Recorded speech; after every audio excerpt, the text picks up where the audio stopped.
আজকে আমরা বিকেলে ঘুরতে বেরিয়েছি। এই একটা ভাঙা ঘর, তার গায়ে পুরো বট গাছ উঠেছে, একদম পুরো ভুতুরে বাড়ির মতো দেখতে লাগছে। দেখ, তুমি ভয় পেয়ে গেছো? আমারও তো দেখে ভয় লাগছে। মানে এর মধ্যে আবার সত্যিকারের ভূত টুত নেই তো? দেখে জানালা দিয়ে দেখা যায় কিনা। পুরো পাতা ছাতা পুরো ভর্তি আছে ভেতরে, জানালার ভেতরে। ভেতরে দেখা যাচ্ছে? হ্যাঁ, দেখা যায় না, ওই ভেতরে পাতা গাছপালা ভর্তি। পাতা গাছপালা ভর্তি, ভেতরে যদি কেউ যায়। এই যে আমি আমার কি চেলা চামুন্ডা নিয়ে ঘুরতে বেরিয়ে গেছি।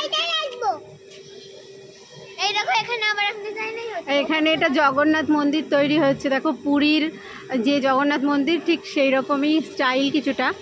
আর এখানে এটা শিব মন্দির। এখানে আছে একটা কি পুকুর। হ্যাঁ, এটা একটা পুকুর আছে বড়। এটা মা মনসা দেবীর থান। এই যে মনসা গাছ, এখানে পুজো হয়। দেখো